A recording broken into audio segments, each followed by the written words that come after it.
The galaxy had many names for death. The Velthari called it the Silent Wind. The Crothians knew it as the Final Shadow. The ancient Zelmorans whispered of the great emptiness that waited for all living things. But in the year 2847, every species in the known universe learned a new name for death. They learned to call it Nomi. She was born on Earth, in a small city that no longer exists. Her mother died during the first burning, when the hegemony ships came down from the sky and turned half of Asia into glass. Her father survived long enough to hide her in the underground bunkers before the second wave took him too. Kala was 7 years old when she became an orphan. She was 7 years old when she learned what hatred felt like. The hegemony was an alliance of 12 species that had ruled the galaxy for 10,000 years. They had discovered Earth by accident, a small blue planet in an unimportant corner of space. The humans had just begun to reach beyond their own moon when the hegemony found them. At first, the aliens were curious. Humans were strange creatures. They were soft, weak, and lived for such a short time. They had no natural weapons, no armor, no venom. By all logic, they should have been prey animals. But the hegemony made a mistake. They underestimated what happens when you push a species with nothing left to lose. They underestimated humanity's capacity for vengeance.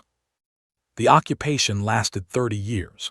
30 years of slavery, of harvesting, of using humans as test subjects and labor animals. 30 years of watching their children taken away to alien worlds. 30 years of living in the ruins of their own civilization. But humans are patient creatures when they need to be. They smile and bow and wait for the right moment. Kala grew up in the resistance. By the time she was 15, she had killed her first hegemony soldier. By 20, she commanded her own cell of fighters. By 25, she had become something that the aliens did not understand. She had become a symbol. The name Kala Nomi was not given to her by humans. It was given to her by the Velthari, the first of the hegemony races to truly fear her. In their language, it meant the one who walks through fire. They gave her this name after she survived the bombing of the New Delhi bunker, walking out of flames that should have turned her to ash. The medics said it was impossible. Her burns covered 90% of her body. No human should have survived. But Kala Nomi was no longer just human. During her recovery, the resistance doctors discovered something strange in her blood. The years of exposure to alien technology, to radiation, to biological weapons that the hegemony had tested on her people, had changed her. Her cells regenerated faster than normal. Her bones had become denser. Her muscles had rewoven themselves into something stronger than steel cables. The hegemony had tried to destroy humanity. Instead, they had created something new, something that would destroy them. By the time Kala was 30, the resistance had grown from scattered cells into an army. They had stolen hegemony ships, reverse-engineered their weapons, and learned their secrets. But it was not enough. The hegemony controlled 10,000 worlds. Earth was just one planet. The math was simple and cruel. There were not enough humans left to win a conventional war. That was when Kala proposed the impossible. She called it Operation Fury. The plan was simple in concept and terrifying in execution. They would not fight the hegemony army by army, world by world. Instead, they would cut off the head. They would kill the hegemony council, the 12 leaders who controlled everything. The council met once every standard year on a world called Nexus Prime. It was the most heavily defended planet in the galaxy. 10,000 warships, a planetary shield that could withstand a supernova, an army of elite guards from every member species. No one had ever attacked Nexus Prime. The very idea was considered insane. Kala smiled when she heard these objections. "Good," she said. "That means they will not expect us." The resistance leaders thought she was mad. Some of them said so to her face. One of them, a general named Marcus Chen, grabbed her arm and shouted that she was leading them to their deaths. Kala looked at him with eyes that had seen too much death to fear it anymore. "We are already dead," she told him. "The hegemony killed us 30 years ago. We have just been too stubborn to lie down. Now we have a choice. We can die slowly, hiding in our bunkers, watching our species fade away. Or we can die fast in fire and glory and take our enemies with us. She paused and looked around the room at the tired, scarred faces of her fellow survivors. I choose fury, she said. I choose to make them remember what they did to us. I choose to make them afraid. Even if we fail, even if every last one of us dies, the galaxy will know that humanity did not go quietly. They will know that we fought back. And maybe, just maybe, that will be enough. The room was silent for a long moment. Then, one by one, the resistance leaders stood. They saluted her in the old way, fist over heart. Fury, they said, we choose fury. Nomi nodded. She had her army. Now she needed a miracle. The miracle came from an unexpected place. 3 months before Operation Fury was set to launch, a hegemony ship crashed on Earth. It was not a warship or a transport. It was a science vessel, and inside were secrets that would change everything. The ship's captain was still alive when the resistance found him. He was a Zeloran, one of the oldest species in the hegemony. His scales were gray with age and his eyes held the weight of centuries. He should have been their enemy. Instead, he became their salvation. His name was Vorn, and he had spent his long life searching for something that the hegemony wanted buried. He called it the Genesis Protocol, a weapon so powerful that the hegemony had outlawed all research into it 1,000 years ago. They had destroyed every record, killed every scientist, and erased every trace of its existence. But Vorn had found it.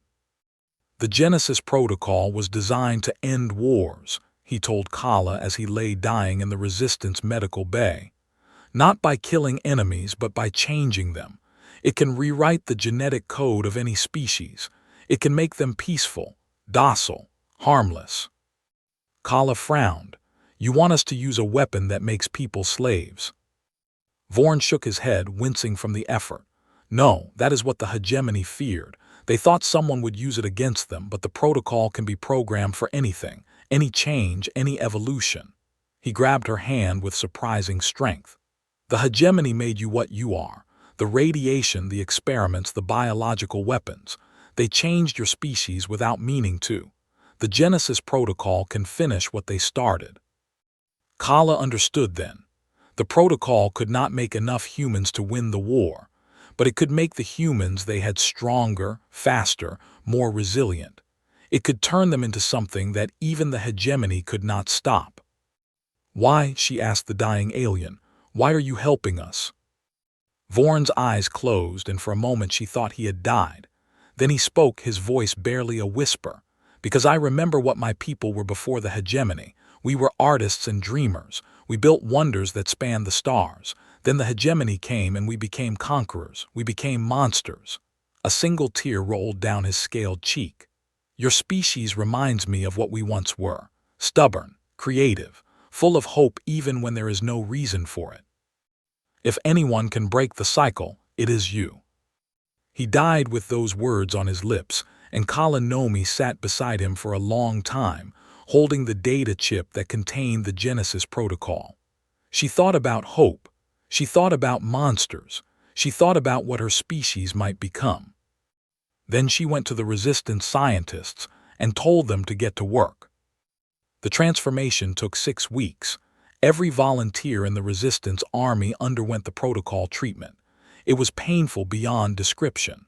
The scientists warned that some would not survive. They were right. Nearly a third of the volunteers died as their bodies tried to reject the changes, but those who survived emerged as something new. They called themselves the Awakened. Their reflexes were 10 times faster than normal humans.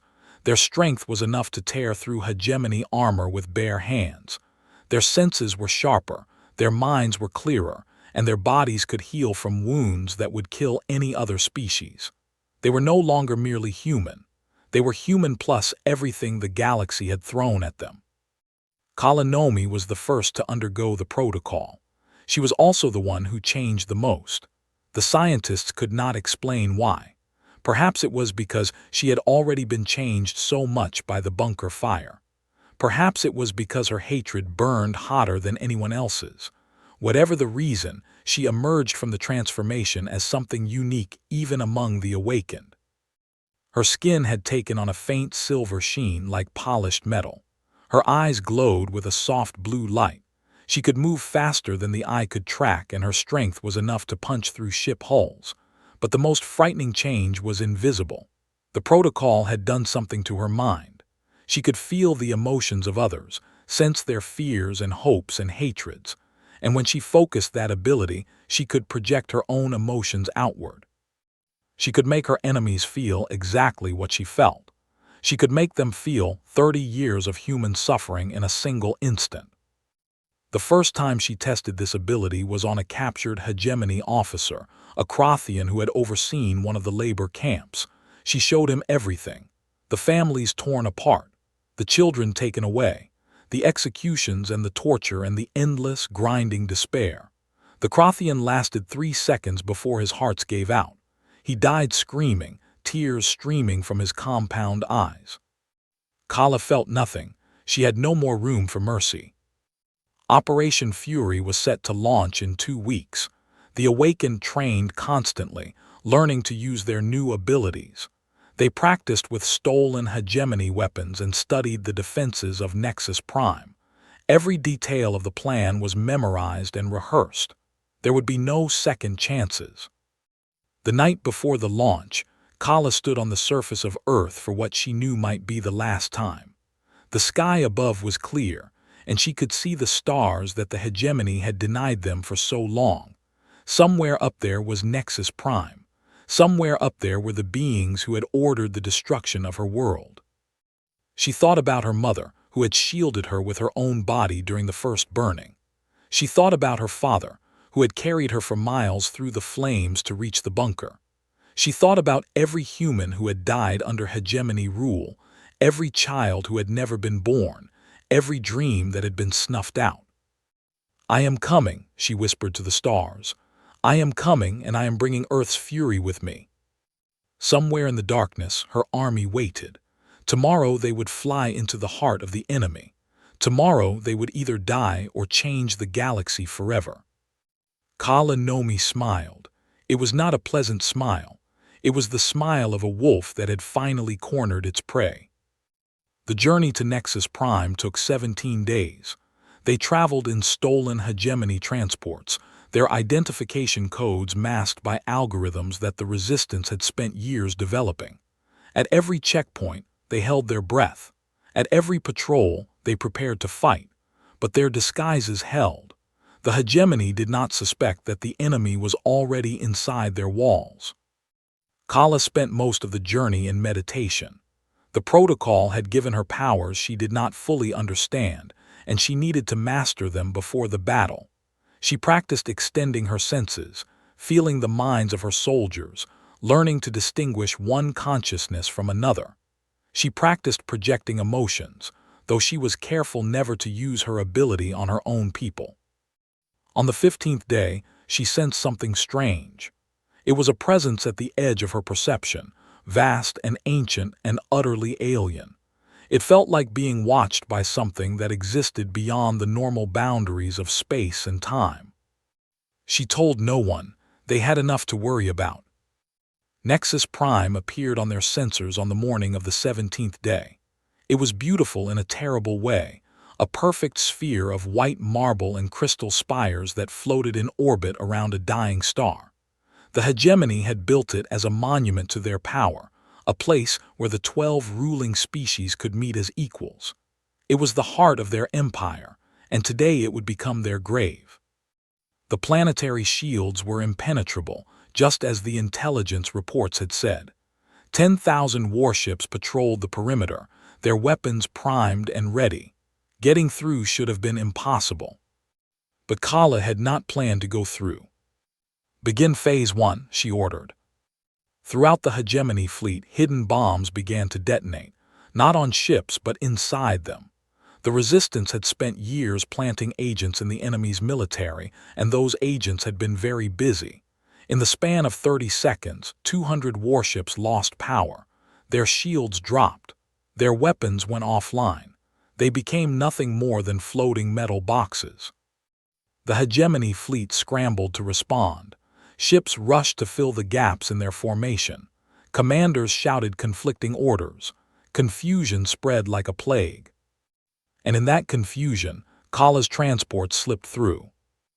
They were inside the planetary shield before the hegemony even realized they were there. The transports dropped toward the surface, their hulls glowing red from atmospheric friction. Anti-aircraft fire filled the sky around them, and 3 ships were destroyed before they could land. Kala felt each death like a knife in her heart, but she did not slow down. They could not afford to slow down. Her transport crashed through the crystal dome of the council chamber itself. The impact threw her forward, but her enhanced body absorbed the shock without injury. She was on her feet before the dust settled, cutting through the first wave of guards with a blade made of focused plasma. The awakened poured out behind her. They moved like ghosts of vengeance, too fast for the enemy to track, too strong for their weapons to stop. Hegemony soldiers fell in waves, their bodies torn apart by human hands that had become weapons themselves. Kala carved her way toward the council's private chambers. She knew exactly where they would be hiding. The hegemony leaders were cowards at their core. They ruled through fear and delegation, never dirtying their own hands. When danger came, they would retreat to their bunker and wait for their armies to save them. Today, no army would be enough. The bunker door was 3 feet of solid neutronium, designed to withstand a direct hit from an orbital bombardment. Kala placed her palm against it and pushed. The metal screamed and buckled. She pushed harder, channeling all of her rage, all of her pain, all of the fury that humanity had stored up for 30 years. The door exploded inward. Inside, the 12 council members cowered behind their bodyguards. They were the rulers of the galaxy, the masters of 10,000 worlds, the beings who had ordered the destruction of Earth. Looking at them now, huddled together like frightened animals, Kala felt nothing but contempt. "Kala Nomi," one of them said. It was a Velthari, its voice trembling with fear. "We can negotiate. Whatever you want, whatever humanity needs, we can provide it. Wealth, technology, worlds of your own. Name your price." Kala walked forward slowly. The bodyguards raised their weapons, but she ignored them. Her eyes were fixed on the council members. "You want to know my price?" she asked. Her voice was calm, almost gentle. "Let me show you." She reached out with her mind and connected to every being in the room. Then she opened the floodgates. She showed them everything. She showed them the first burning, seen through the eyes of a 7-year-old girl watching her mother die. She showed them the labor camps, where humans worked until their bodies broke and then were disposed of like garbage. She showed them the experiments, the tortures, the casual cruelties that the hegemony considered normal. She showed them 30 years of suffering compressed into a single, endless moment. The bodyguards died first. Their minds simply shut down, unable to process the horror. The council members lasted longer, but not by much. One by one, they collapsed, their hearts giving out under the weight of human pain. The last to die was the Velthari who had tried to negotiate. Its final words were a whisper that Kala barely heard. "We did not know," it said. "We did not understand." "Now you do," Kala replied. "Now you understand." She stood alone in the chamber of the dead, surrounded by the rulers of the galaxy. Outside, the sounds of battle were fading. The awakened had secured the building. The hegemony fleet was in chaos, leaderless and confused. Operation Fury had succeeded beyond their wildest hopes. The hegemony council was dead. The war was not over, but the tide had turned. And then Kala felt it again. The presence she had sensed during the journey.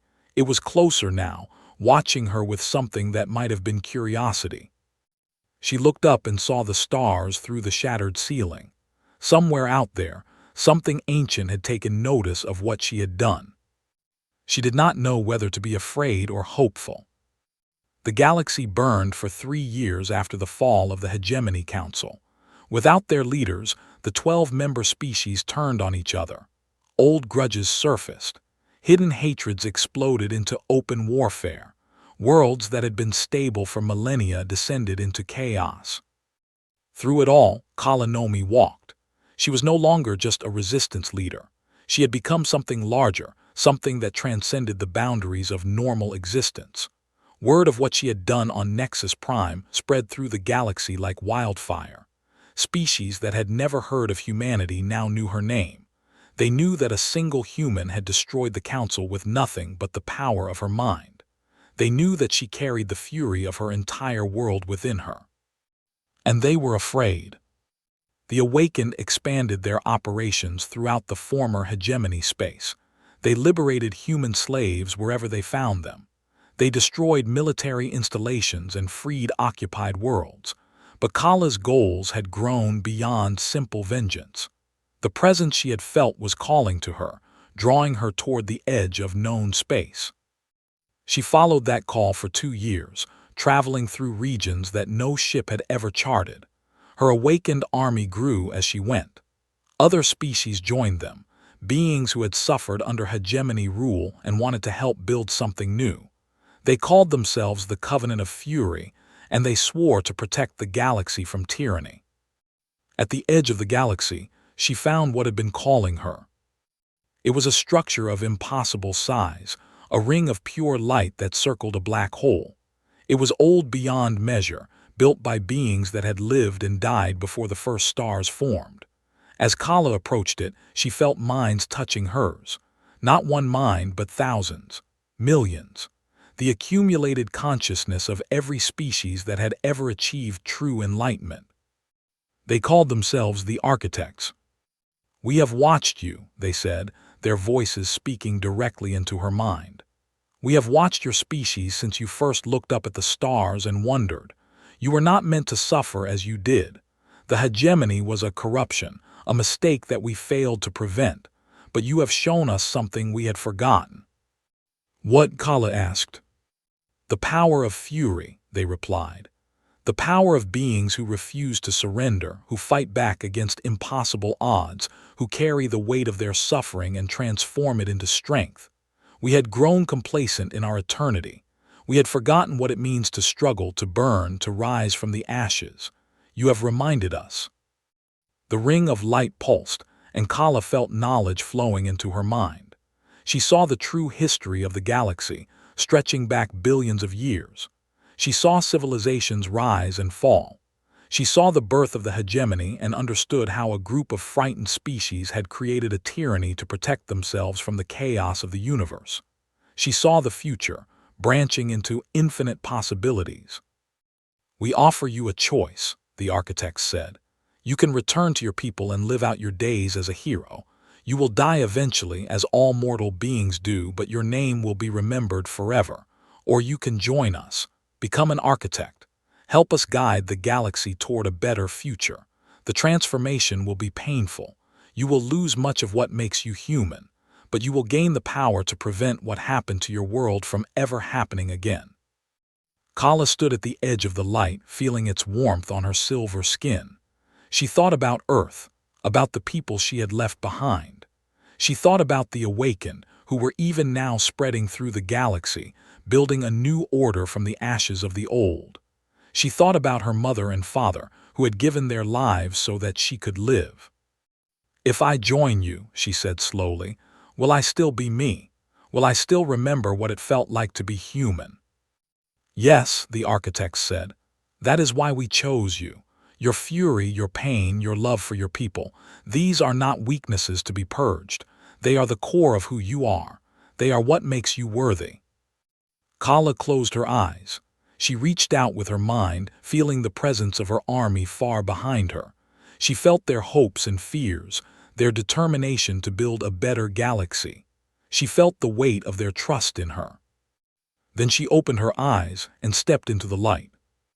The transformation was exactly as painful as the Architects had promised. It felt like dying and being reborn at the same time. Every cell in her body was unmade and remade. Every memory was examined and preserved. Her consciousness expanded beyond the limits of her physical form, spreading out into the ring of light until she could no longer tell where she ended and the architects began.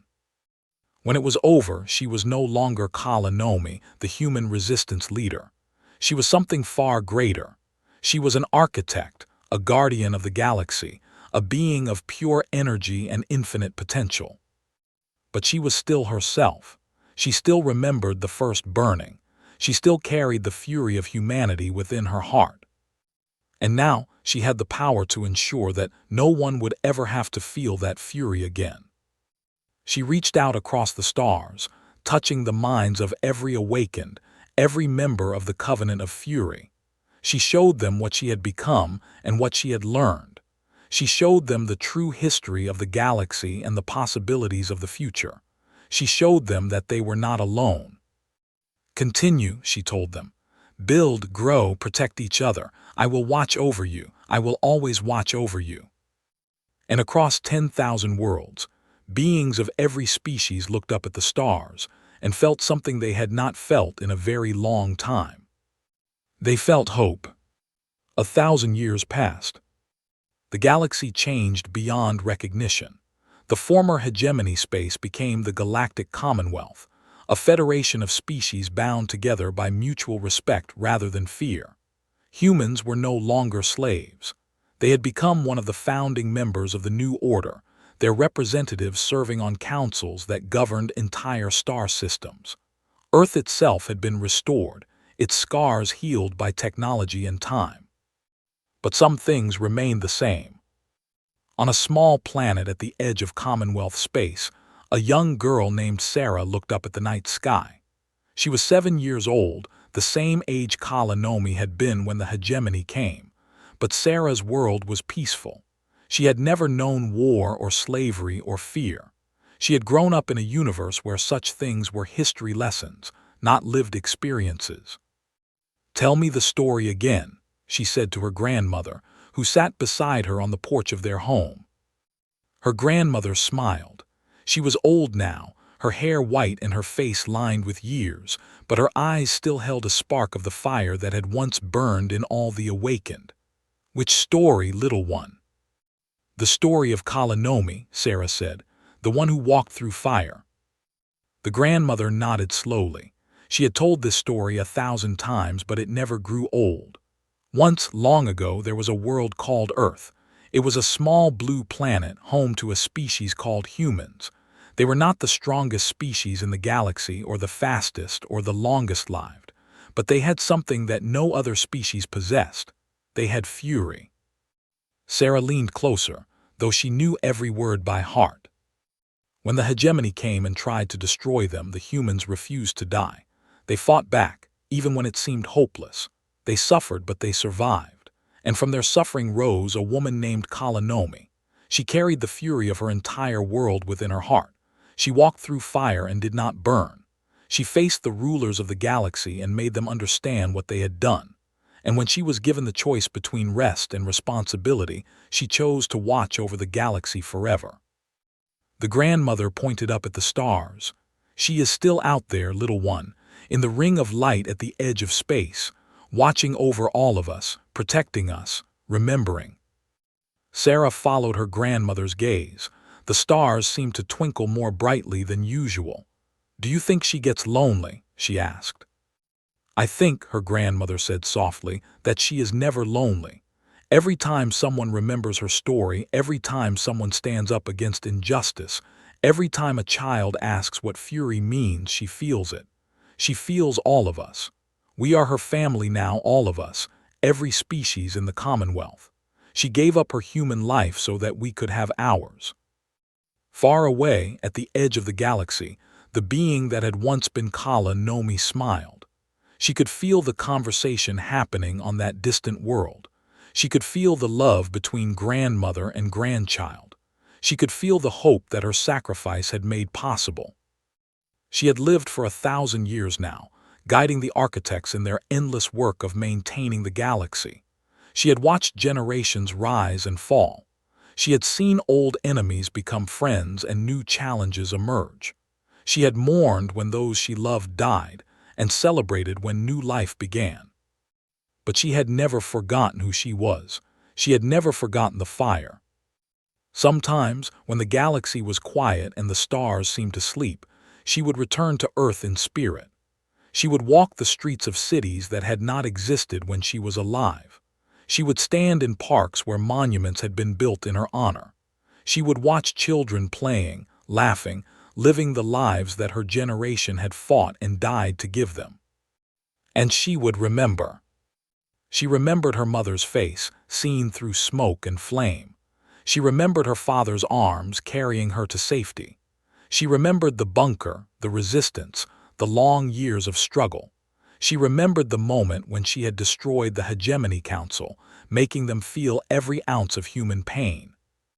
She did not regret any of it.